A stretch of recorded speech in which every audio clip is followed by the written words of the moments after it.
नमस्कार, स्वागत है आपका खबर एचपी में। तो आइए जानते हैं हिमाचल के हर छोटे बड़े शहर से जुड़े 30 फटाफट बड़ी खबरों को। इससे पहले यदि आप वीडियो को लाइक नहीं किए हैं तो लाइक कर दीजिए और चैनल में नए तो चैनल को सब्सक्राइब कर लीजिए। और आप वीडियो को कहां से देख रहे हैं कमेंट बॉक्स में हमें जरूर बताइए। मंडी में भाजपा कार्यकर्ताओं में खुशी की लहर। जयराम ठाकुर ने खुद थाल में लेकर बांटी जलेबी। जी हां, हरियाणा और जम्मू कश्मीर विधानसभा चुनाव परिणाम निकलने के बाद भारतीय जनता पार्टी ने मंडी के चौहाटा बाजार में पूर्व मुख्यमंत्री एवं नेता प्रतिपक्ष जयराम ठाकुर की अगुवाई में जीत का जश्न मनाया। हरियाणा में बहुमत मिलने और जम्मू कश्मीर में शानदार प्रदर्शन से उत्साहित भाजपा कार्यकर्ताओं ने लड्डू के बजाय देसी घी से बनी जलेबी लोगों में बांटी। जलेबी से भरा थाल स्वयं पूर्व मुख्यमंत्री एवं जयराम ठाकुर ने उठाते हुए लोगों को जीत की बधाई दी। यहाँ नुक्कड़ सभा को संबोधित करते हुए उन्होंने कहा कि सारे एग्जिट पोल यही दिखा रहे थे कि भाजपा हरियाणा में सत्ता से बाहर होने जा रही है, लेकिन हमें पूरा विश्वास था कि जिस प्रकार वहां डबल इंजन की सरकार ने जनता के कल्याण की योजनाएं चलाई, उससे तय था कि जनता भाजपा को ही चुनेगी। डीएलएड काउंसलिंग में 3576 में से 70 अभ्यर्थी पहुंचे, 66 को मिला प्रवेश, खाली ही रहेंगी 248 सीटें। जी, हिमाचल में 2 साल के diploma in elementary education course को करने में युवाओं ने इस बार खास दिलचस्पी नहीं ली है। युवाओं के कम रुझान को देखते हुए हिमाचल प्रदेश स्कूल शिक्षा बोर्ड अब आगे की काउंसलिंग नहीं करवाएगा। बोर्ड के इस निर्णय के कारण प्रदेश के सरकारी और निजी जिला शिक्षा एवं प्रशिक्षण संस्थानों में करीब 248 सीटें अब खाली ही रह जाएंगी। गोविंद सागर जिले में shikara jetty motor boat ride शुरू, कंपनी को मिला लाइसेंस, सीएम करेंगे लोकार्पण। जी, गोविंद सागर जिले में आधिकारिक रूप से वाटर स्पोर्ट्स गतिविधियां शुरू हो गई है। पर्यटन विभाग की ओर से हिमालयन एडवेंचर कंपनी को लाइसेंस जारी कर दिया है। इसी महीने मुख्यमंत्री इसका लोकार्पण कर रहे हैं। बता दें कि अब यहां पर शिकारा मोटर बोट और जेटी का पर्यटक और लोग आनंद ले रहे हैं। झील में क्रूज को भी उतारा गया। हालांकि क्रूज में अभी फिनिशिंग का काम चल रहा है। कुछ दिन बाद लोगों को क्रूज की सैर का भी लाभ मिलेगा। मंडी में निकाली रैली, सांप्रदायिकता के खिलाफ लड़ने का संकल्प लगे ये नारे। जे मंडी के विश्वकर्मा हॉल में सोमवार को विभिन्न संगठनों ने सद्भावना और भाईचारा विषय पर अधिवेशन आयोजित किया। इसके बाद मंडी शहर में रैली भी निकाली। इस दौरान लोगों ने भारत के हैं 4 सिपाही, हिंदू मुस्लिम सिख ईसाई के नारे लगाए। अधिवेशन में सभी वक्ताओं ने प्रदेश और मंडी शहर में फैलाई जा रही सांप्रदायिकता के विरुद्ध आवाज उठाई है। टमाटर ने लगाए शतक, मटर पहुंचा 250 रुपये किलो। नवरात्र में सब्जियों के दामों ने छुआ आसमान। जी हां, त्योहारी सीजन में लोगों की जेब पर महंगाई की मार पड़नी शुरू हो गई है। वे सब्जियों के दाम आम आदमी की पहुंच से बाहर होने लगे। वे मंगलवार को राजधानी शिमला के अलावा सोलन में टमाटर की कीमतें 80 से 100 रुपये प्रति किलो तक पहुँच गई है। वे एक हफ्ता पहले टमाटर 40 रुपये बिक रहा था। विश्वविद्यालय में नहीं हुई कोई आपत्तिजनक बयानबाजी और नारेबाजी, 9 दें सांप्रदायिक रंग। जी, 6 अक्टूबर को अरनी विश्वविद्यालय इंदौरा में घटित हुई घटना को सांप्रदायिक रंग देने की कोशिश की गई है। वे कुछ बाहरी लोग विश्वविद्यालय को बदनाम करने की कोशिश कर रहे हैं। यह बात अरनी विश्वविद्यालय के चांसलर डॉक्टर विवेक सिंह ने कही। उन्होंने कहा कि 6 अक्टूबर को 2 गुटों में घटना हुई। इस मामले को विश्वविद्यालय प्रशासन ने पुलिस के साथ मिलकर सुलझा लिया। कुछ बाहरी लोगों ने षड्यंत्र रचकर इसे हवा दी है। वंदे भारत ट्रेन की सुरक्षा के लिए होंगे कड़े इंतजाम, पेट्रोलिंग बढ़ेगी। ऊना पहुंचे रेलवे विंग के एआईजी। जी, देश भर में वंदे भारत ट्रेन को बेपटरी करने और नुकसान पहुंचाने की घटनाएं हो रही है। ऊना में लगातार 2 दिन वंदे भारत पर पथराव की घटनाओं को भी इससे जोड़कर देखा जा रहा है। शनिवार और रविवार को वंदे भारत पर जिला के 2 अलग अलग स्थानों पर पथराव हुआ।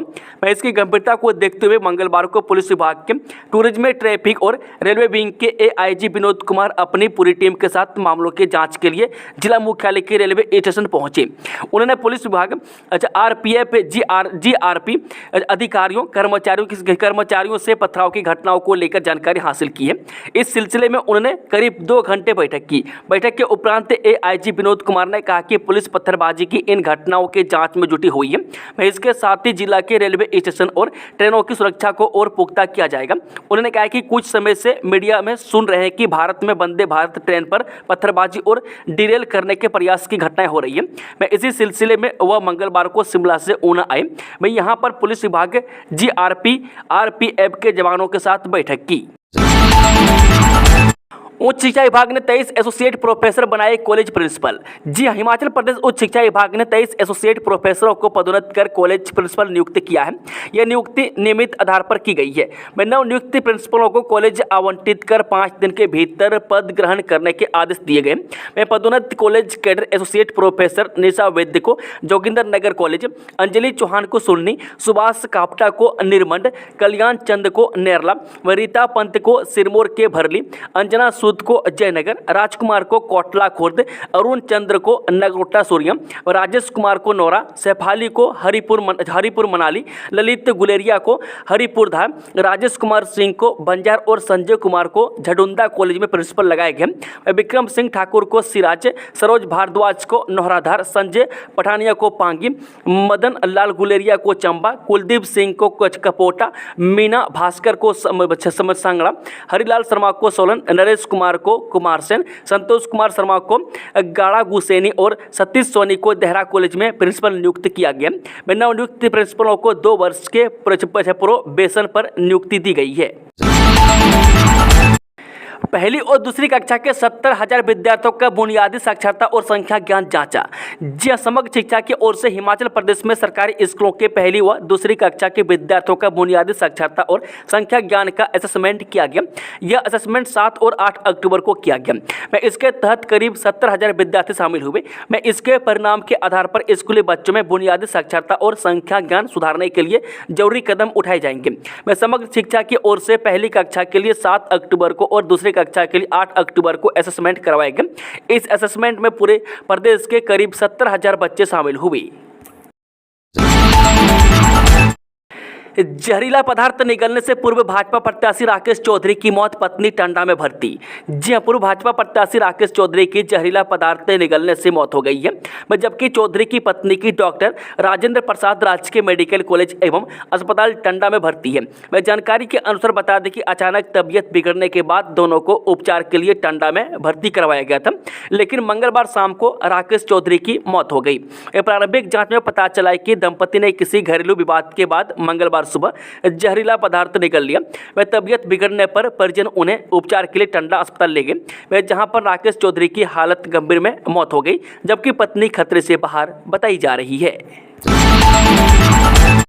मुख्यमंत्री सुखविंदर सिंह सुक्खू ने गोद लिया मोनाल पक्षी, वन्य जीवों के संरक्षण की अपील। जी हां, मुख्यमंत्री सुखविंदर सुक्खू ने मोनाल पक्षी को गोद लेने की घोषणा की। उन्होंने लोगों से अपील की है कि वह पार्कों और चिड़ियाघरों में विभिन्न प्रजातियों के वन्य जीवों को गोद लें। उन्होंने कहा कि जानवरों को गोद लेने से उनकी देखभाल में मदद मिलती है। इससे प्रकृति के संरक्षण की दिशा में लोगों की समझ और प्रतिबद्धता बढ़ती है। बता दें कि मंगलवार को राजधानी के गैयटी थिएटर में 73वें वन्य जीव सप्ताह के समापन समारोह में बतौर मुख्य अतिथि सीएम ने विभिन्न पुरस्कारों का वितरण किया। उसमें सुक्खू ने 73 प्रजातियों के संरक्षण के लिए एक विशेषज्ञ समिति का गठन करने की घोषणा की। उन्होंने प्रदेश के चिड़ियाघरों के लिए एकीकृत टिकट प्रणाली विकसित करने का भी वादा किया। उन्होंने स्पीति घाटी के सरचू को संरक्षण रिजर्व के रूप में शामिल करने की घोषणा की है। नशे से निपटने के लिए हिमाचल सरकार का बड़ा फैसला, सीएम सुक्खू ने शुरू किया संकल्प पहल। जी हां, मुख्यमंत्री सुखविंदर सिंह सुक्खू ने दिव्य ज्योति जागृति संस्थान की भजन संध्या भज गोविंदम में भाग लिया।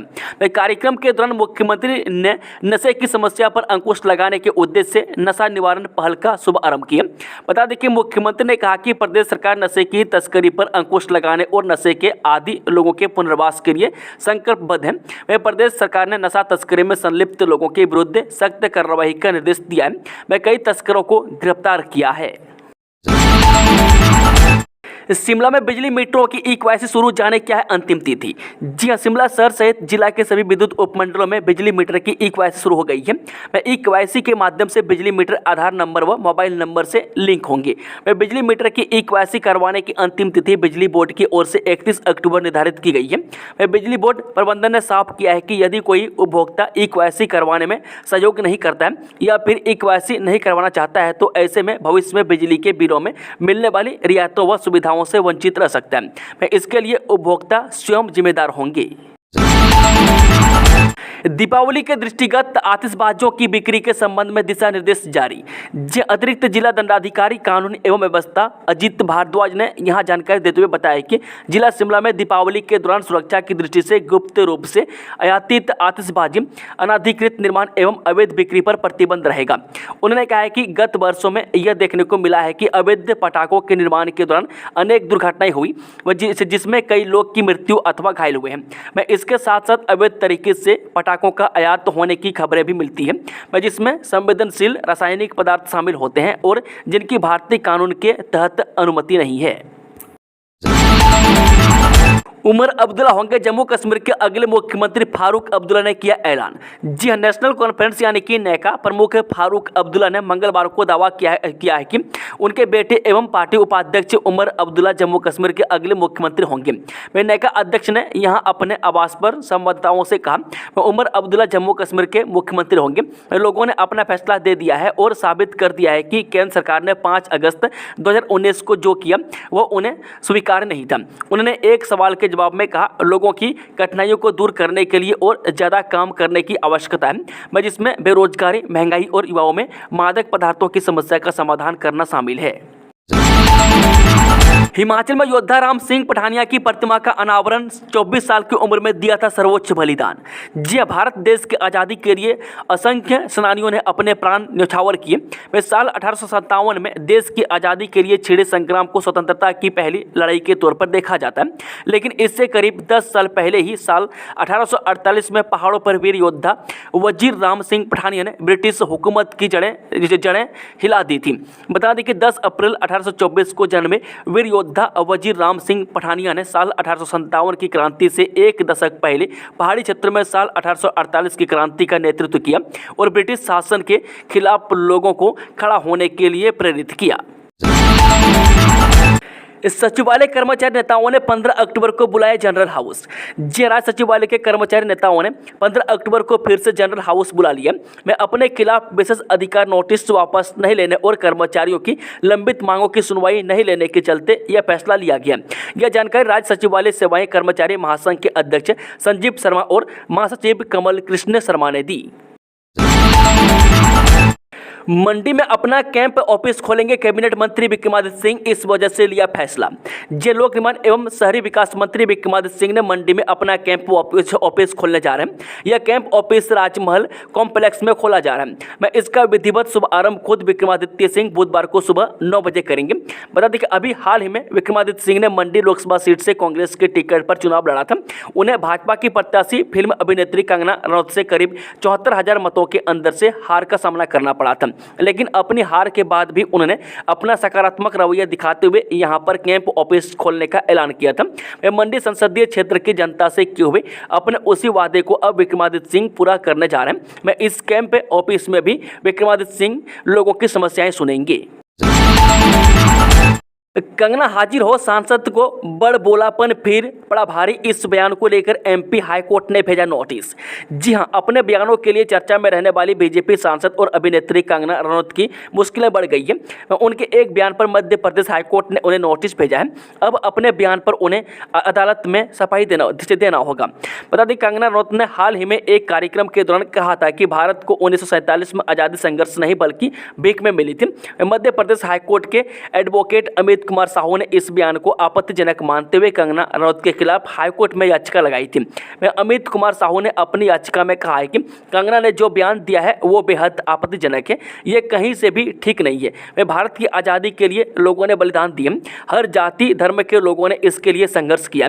वे भारत की आज़ादी का लंबा संघर्ष और इतिहास रहा है। ऐसे में कंगना ऐसा कैसे कह सकती है कि आज़ादी भीख में मिली है। पठानकोट से भरमौर के रास्ते चीन सीमा तक आसानी से पहुंच सकेगी सेना। जी हां, पठानकोट से भरमौर के रास्ते सेना के जवान चीन सीमा तक आसानी से पहुंच सकेंगे। वह सीमा सड़क संगठन यानी कि BRO चंबा भरमौर होते हुए लेह लद्दाख के लिए वैकल्पिक सड़क बनाएगा। बता दें कि BRO कुक्ति से लाहौल स्पीति के उदयपुर तक करीब 35 किलोमीटर नई सड़क बनाएगा। वह इसमें करीब 4 किलोमीटर लंबी टनल भी होगी। वह सीमा तक सेना की पहुँच आसान बनाने के लिए सीमा सड़क संगठन ने कवायद शुरू कर दी है। बता दें कि BRO के चीफ इंजीनियर ने शिमला में अतिरिक्त मुख्य सचिव यानी कि ACS से मुलाकात की और सड़क का प्रस्ताव रखा। BRO के चीफ इंजीनियर अजय कुमार ने ACS जनजातीय विकास ओंकार शर्मा के साथ कुगति से उदयपुर तक नई सड़क के निर्माण के साथ साथ भरमौर कुगति सड़क को चौड़ा करने और पठानकोट भरमौर NH की हालत सुधारने पर चर्चा की। हिमाचल में 30% घटा उत्पादन, दिल्ली पंजाब से लेंगे बिजली। जी, हिमाचल प्रदेश में मानसून सीजन के दौरान सामान्य से 18% कम बारिश होने से परियोजनाओं में बिजली उत्पादन 30% तक घट गया है। बिजली उत्पादन में आई गिरावट के चलते हिमाचल ने पंजाब और दिल्ली से बिजली लेने का फैसला लिया है। 15 अक्टूबर से हिमाचल बिजली की कमी को दूर करने के लिए दोनों राज्यों से रोज 25 लाख यूनिट बिजली लेगा। वहीं सर्दियों का मौसम शुरू होते ही हिमाचल ने अन्य राज्यों को बिजली देना भी बंद कर दिया है। अभी हिमाचल बाहरी राज्यों से गर्मी में उधार दी गई बिजली ही वापस लेगा। बिजली की मांग अधिक होने पर सरकार बाहर से बिजली की खरीद भी करेगी। हिमाचल में प्रतिदिन 360 लाख यूनिट बिजली की आवश्यकता है, जबकि उपलब्धता 340 लाख यूनिट की है। सितंबर तक 500 लाख यूनिट बिजली उत्पादन हो रहा था। मानसून सीजन समाप्त होते ही नदियों में पानी की कमी होने से उत्पादन में प्रतिदिन करीब 160 लाख यूनिट की कमी आई है। इस कारण गर्मियों के मौसम में राज्यों को उधार पर दी बिजली हिमाचल मार्च 2025 तक वापस लेगा। ठेकेदारों की सिक्योरिटी राशि का 90% ब्याज लेगा केंद्र, जाने पूरा मामला। जी हां, ग्रामीण सड़कों पर ठेकेदारों की ओर से जमा किए सिक्योरिटी डिपॉजिट पर मिले ब्याज को हिमाचल सरकार को भारत सरकार के खाते में जमा करना होगा। इसे उसी 90:10 के अनुपात से देना होगा। बता दें कि जिस फंडिंग पैटर्न में केंद्र सरकार हिमाचल को इन सड़कों के लिए बजट देती है, इस संबंध में राष्ट्रीय ग्रामीण अवसंरचना विकास एजेंसी निदेशक देवेंद्र कुमार ने हिमाचल की राज्य ग्रामीण सड़क विकास एजेंसी को पत्र जारी किया है। इसमें स्पष्ट किया गया है कि राज्य ग्रामीण सड़क विकास एजेंसी के पास सिक्योरिटी डिपॉजिट खाते में MOD, FD, फ्लैक्स की डिपॉजिट आदि के रूप में पैसा जमा होता है। शिमला पहुंचने से पहले पार्किंग बुक करवा सकेंगे, अब सैलानी ऐप से होगी बुकिंग, जल्द मिलेगी सुविधा। जी हां, हर साल हिल शौकीन शिमला आने वाले हजारों सैलानियों को अब गाड़ी खड़ी करने के लिए शहर में नहीं भटकना पड़ेगा। शहर में पहुंचने से पहले ही सैलानी अपनी गाड़ी के लिए पार्किंग बुक करवा सकेंगे। इसके लिए राजधानी में बनी 2 पार्किंग को स्मार्ट पार्किंग में बदला जा रहा है। नगर निगम जर्मनी की कोको पार्क कंपनी के साथ मिलकर दिवाली से पहले ही यह नई सुविधा शुरू करने जा रहा है। इसके तहत पार्किंग की अब ऑनलाइन बुकिंग हो सकेगी। पायलट आधार पर इस सुविधा को शुरू करने के लिए शहर की लिफ्ट और ढली पार्किंग को चिन्हित किया गया है। हिमाचल के वरिष्ठ माध्यमिक स्कूलों में पढ़ाया जाएगा बागवानी विषय, शिक्षा मंत्री ने दिए निर्देश। जी, हिमाचल के राजकीय वरिष्ठ माध्यमिक स्कूलों में अब बागवानी विषय भी पढ़ाया जाएगा। 11वीं और 12वीं कक्षा में वैकल्पिक विषय के तौर पर शैक्षणिक सत्र 2025-26 से इसकी शुरुआत होगी। हिमाचल के बागवानी बहुल क्षेत्रों में इस विषय पर अधिक फोकस किया जाएगा। बता दें कि शिक्षा मंत्री रोहित ठाकुर ने उच्च शिक्षा निदेशालय को इस संदर्भ में प्रस्ताव तैयार करने के निर्देश दिए हैं। शिक्षा मंत्री ने कहा कि प्रदेश की आर्थिकी में बागवानी का महत्वपूर्ण योगदान है। युवाओं को इससे और अधिक जोड़ने के लिए बागवानी विषय को स्कूलों में शुरू करने का फैसला लिया गया है।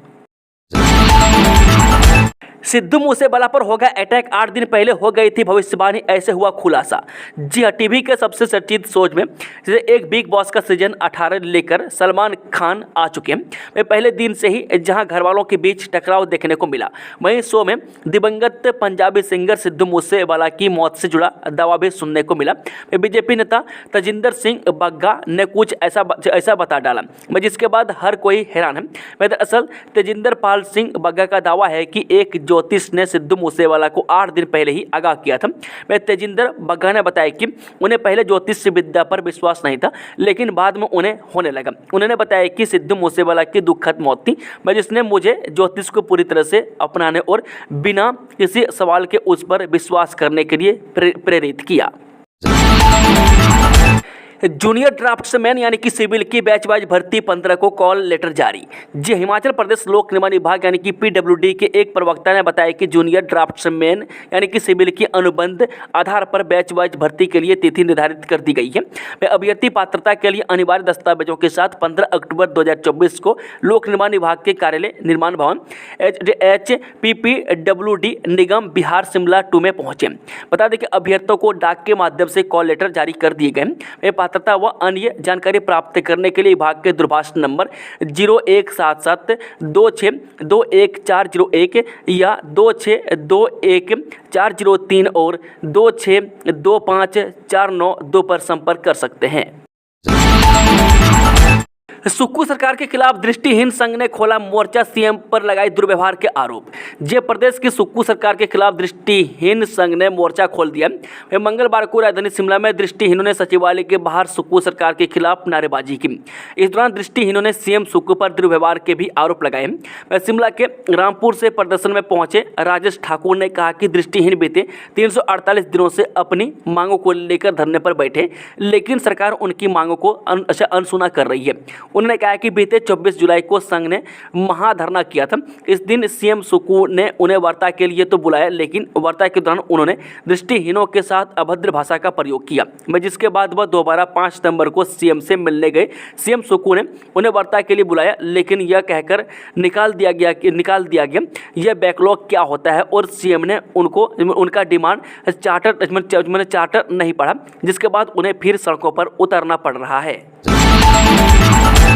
10वीं पास के लिए नौकरी सिक्योरिटी गार्ड के लिए इंटरव्यू 16 से चंबा में। चंबा जिला रोजगार अधिकारी अरविंद सिंह चौहान ने बताया कि जिला रोजगार कार्यालय बालू चंबा द्वारा कैंपस इंटरव्यू का आयोजन किया जा रहा है, जिसमें SIS इंडिया लिमिटेड बिलासपुर की निजी कंपनी द्वारा सिक्योरिटी गार्ड के 100 पदों को हिमाचल और चंडीगढ़ में भरा जाएगा। जिला रोजगार अधिकारी ने बताया कि निर्धारित शेड्यूल के मुताबिक 16 अक्टूबर को उप रोजगार कार्यालय चुवाड़ी, 18 अक्टूबर जिला रोजगार कार्यालय बालू चंबा, 19 अक्टूबर को पंचायत घर भरमौर और 21 अक्टूबर को उप रोजगार कार्यालय सोडला में परिसर साक्षात्कार आयोजित किए जाएंगे। हिमाचल सरकार ने किए 1 IFS और 8 IAS अधिकारियों के तबादले। जी हां, हिमाचल प्रदेश सरकार ने 1 IFS और 8 IAS अधिकारियों के तबादले कर दिए। डॉक्टर यूनुस को निदेशक उद्योग लगाया गया। इनके पास राज्य कर एवं आबकारी के आयुक्त का अतिरिक्त कार्यभार भी रहेगा। निदेशक उद्योग राकेश कुमार प्रजापति को निदेशक ऊर्जा के पद पर नियुक्त किया है। मंगलवार देर शाम को कार्मिक विभाग ने तबादलों की अधिसूचना जारी की है। बता दें कि IFS अधिकारी नीरज कुमार को वन आरण्यपाल रामपुर से स्थानांतरित कर निदेशक शहरी विकास लगाया गया। IAS अधिकारियों में निवेदिता नेगी एवं नवंबर से राज्य लोकसेवा आयोग के सचिव का कार्यभार संभालेंगी। मानसी सहाय ठाकुर से निदेशक पर्यटन एवं नागरिक उड्डयन का कार्यभार वापस ले लिया गया। मानसी को श्रमायुक्त और निदेशक रोजगार नियुक्त किया गया। पहले मानसी सहाय के पास यह अतिरिक्त कार्यभार था।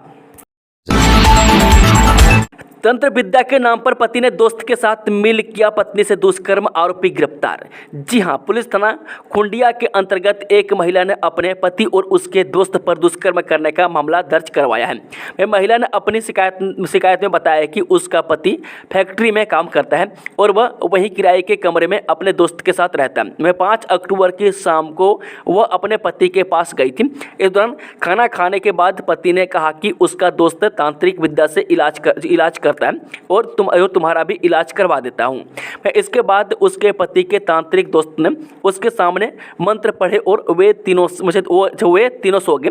उसके पति ने पहले उसके साथ दुष्कर्म किया और फिर तांत्रिक दोस्त ने भी उसके साथ दुष्कर्म किया। घर पहुंचकर उसने जेठानी के साथ पुलिस थाना खुंडिया में मामला दर्ज करवाया। वहीं DSP ज्वालामुखी RP जसवाल ने बताया कि पुलिस ने मामला दर्ज कर दोनों आरोपियों को गिरफ्तार कर लिया है। दोस्तों, खबरों का सिलसिला समाप्त होता है। अगर जानकारी पसंद आई तो वीडियो को लाइक, शेयर, चैनल को सब्सक्राइब जरूर कर लें और कमेंट बॉक्स में कमेंट करके बताएं कि आप न्यूज़ को किस जिले पंचायत से देख रहे हैं। Thank you, all the best, जय हिंद, जय हिमाचल। और आप सभी दोस्तों को, सभी मित्रों को नवरात्रों की हार्दिक शुभकामनाएं।